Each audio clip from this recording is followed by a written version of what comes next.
बांग्लादेश में हिंदुओं पर हमले के बीच सीएम योगी का बड़ा बयान। पहली बार बांग्लादेश के हालात पर बोले योगी, हमें एकजुट होकर लड़ना होगा।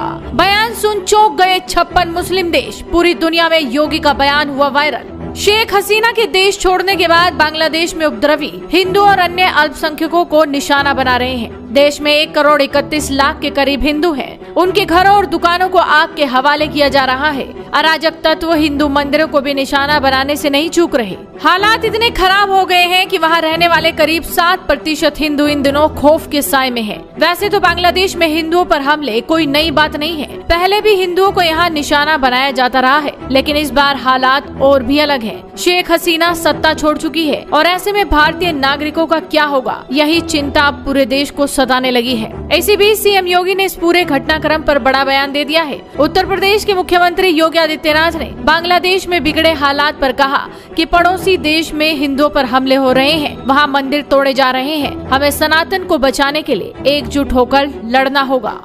वो जो संतों का संकल्प जब एक दिशा में एक साथ एक स्वर में आगे बढ़ा, अयोध्या में रामलला का भव्य मंदिर का निर्माण का मार्ग प्रशस्त हुआ। और यही मैं आज कहना चाहता हूं, यही मैं आप सबसे कहना चाहता हूं। आप दुनिया की तस्वीर वर्तमान में देख रहे होंगे। कुछ तो हमें इन चीजों को देखना पड़ेगा। क्या है इन सब का कारण? आज भारत के तमाम पड़ोसी चल रहे हैं, मंदिर तोड़े जा रहे हैं, चुन चुन करके हिंदुओं को निशाना बनाया जा रहा है। और तब भी हम इतिहास की उन परतों को ढूंढने का प्रयास नहीं कर रहे हैं कि इस प्रकार की दुर्भाग्यपूर्ण स्थिति क्यों वहां पर पैदा हुई है, क्यों पैदा हुई है।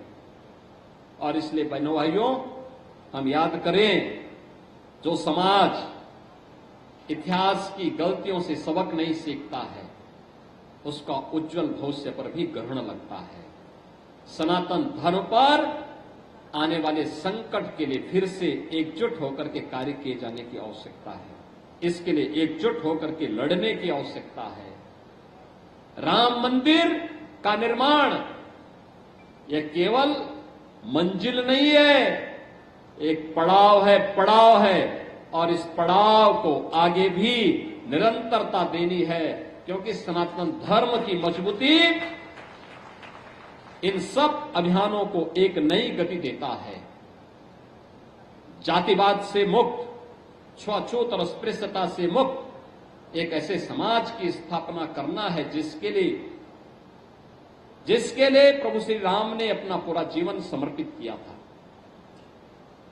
और इसीलिए तो अयोध्या धाम में उस प्रकार का प्रयास किया गया है, अयोध्या को उसकी पहचान मिले। इस पहचान ने अयोध्या के संतों का गौरव भी बढ़ाया है, हर अयोध्यावासी को देश के अंदर गौरवान्वित किया है।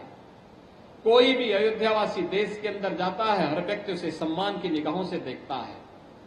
हमें इस सम्मान को बरकरार रखने के लिए अपने स्तर पर भी प्रयास करना होगा। सम्मान मिलता नहीं, मिले हुए सम्मान को संरक्षित करना, उसको सुरक्षित रखना। अगर इस दिशा में हमारा प्रयास सार्थक हुआ तो एक लंबे समय तक आप सब इस सम्मान के पात्र बने रहेंगे। और ये हमारा प्रयास होना चाहिए। और यही कार्य यहां पर डबल इंजन सरकार कर रही है।